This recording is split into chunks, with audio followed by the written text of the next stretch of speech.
कोई हिचकिचाहट नहीं है। ये क्वाज़ाई जमहूरी माशरा है जिसमें हम रह रहे हैं इस वक्त, और उसको डिफाइन करना जिस तरह मेरे भाई अख्तर मेंगल साहब ने किया है, मैं समझता हूँ कि ये जो बैगेज है ये पिछले कई दहाइयों से, मैं समझता हूँ ये खुसूसन मैं अर्ज़ करूँगा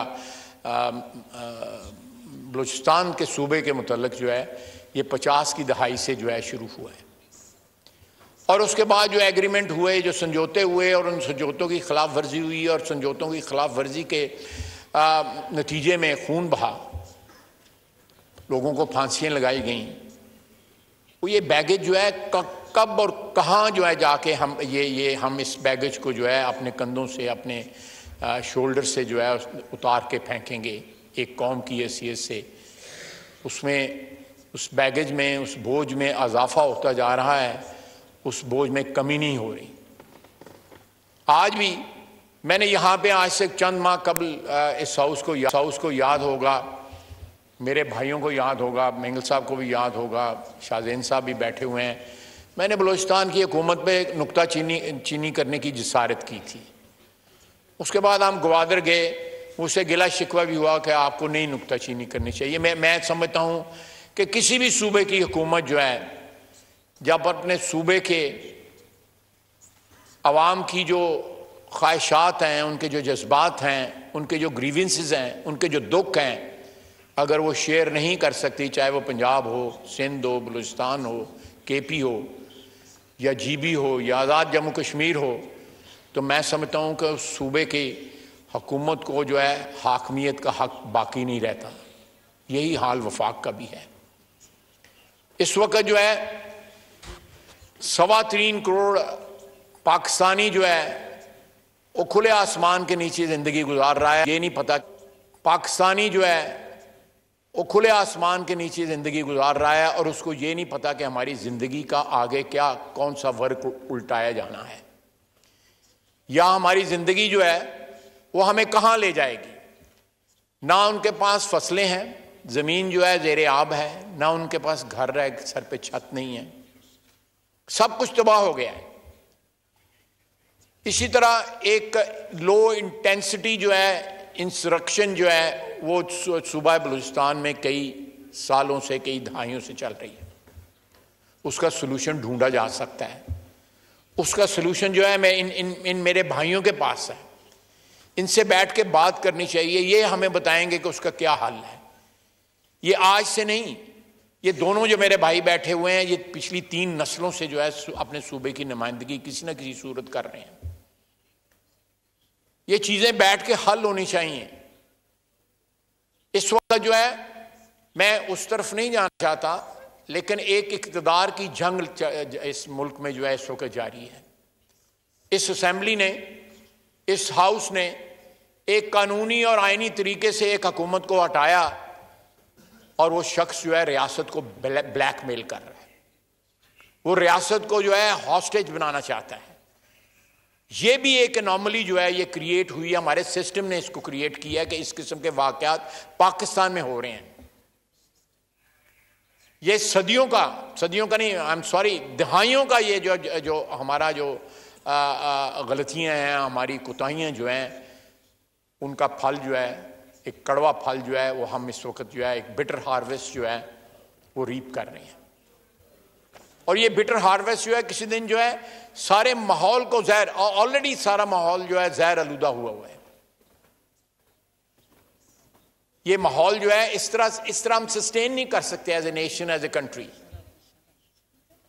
तमाम फरीक जो हैं इस मुल्क की, अशराफिया की, हुक्मरान अशराफिया की, उन तमाम ने गलतियां की हैं।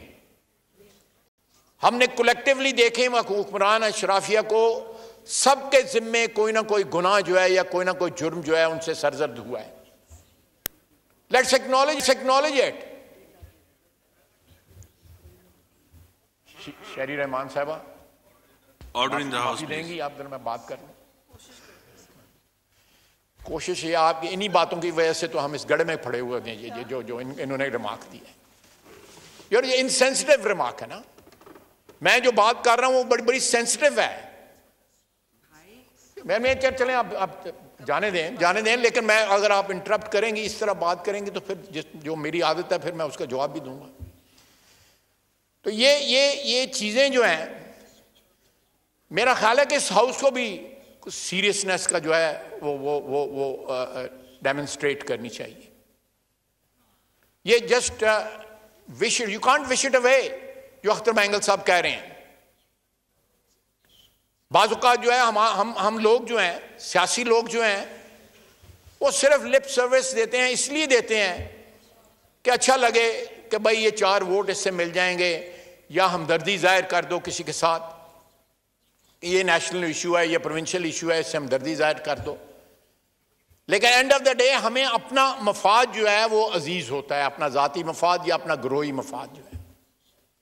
ये सिर्फ सियासी बरादरी पे एप्लीकेबल नहीं है, ये तमाम बरादरियां जो हैं इस वक्त हुक्मरान अशराफिया की, तमाम पे ये एप्लीकेबल है।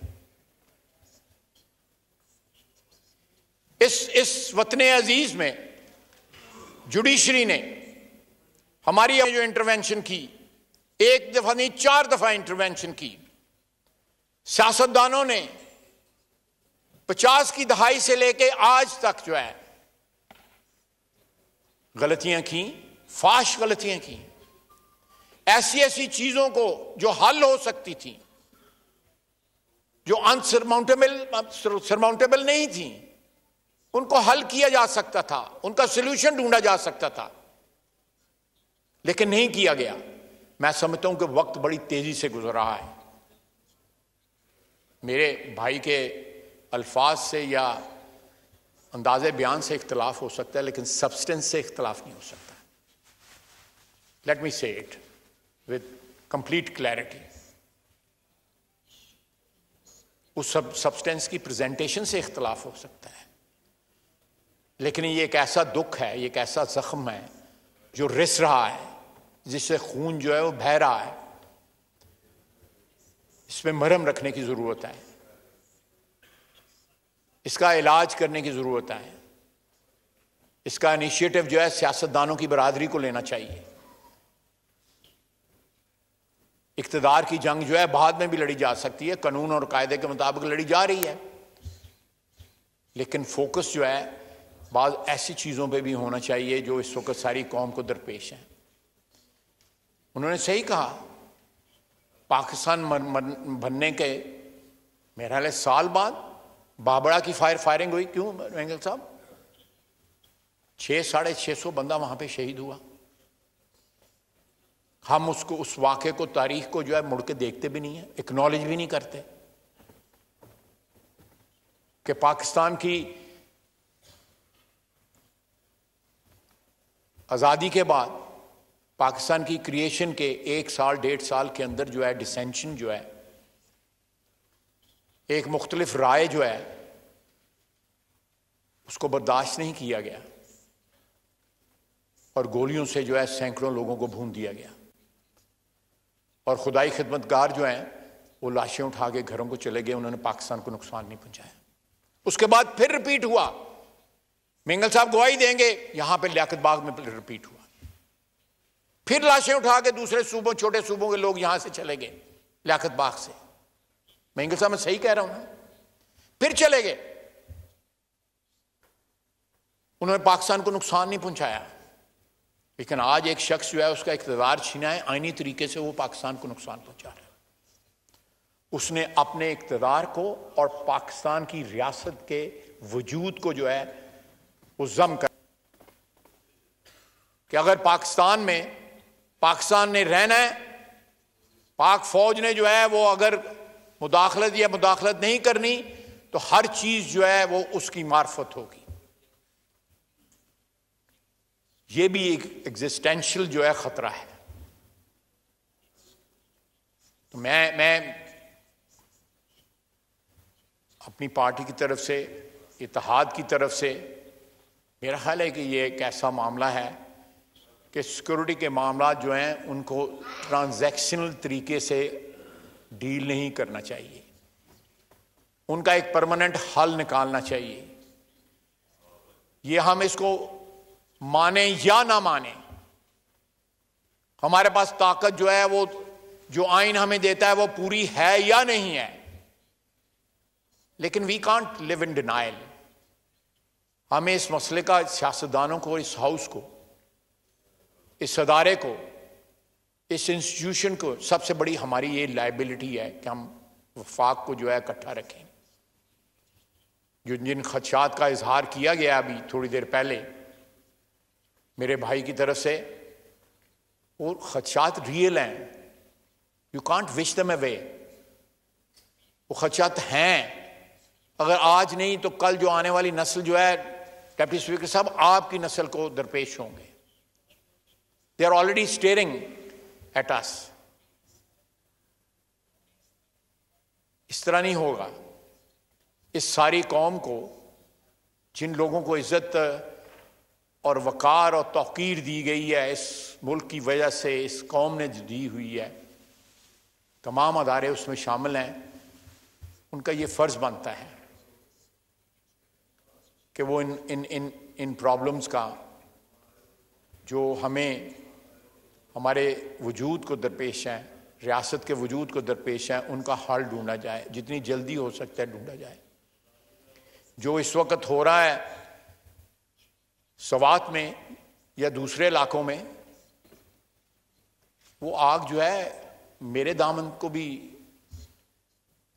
को भी पकड़ सकती है, या मेरे दामन तक भी पहुंच सकती है, सबके दामन तक पहुंच सकती है।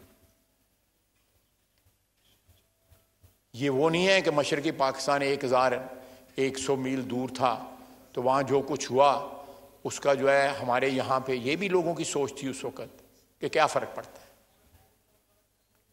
लेकिन ये चारों इस वक़्त जो इस सकाई का जिसका नाम पाकिस्तान है, उसके हिस्से हैं, हमारी सरहदें मिलती हैं, हम एक कौम हैं।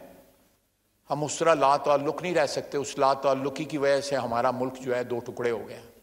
खुदा न खास्ता हमारी इस बेरुखी और बेतवज्जो की वजह, तवज्जो के अदम तवज्जो की वजह से कल फिर हमारे कोई ऐसे हालात ना हो जाएं, या ऐसे हालात हमें दरपेश ना हों जिनमें मुल्क की वहदत को जो है ख़तरा हो।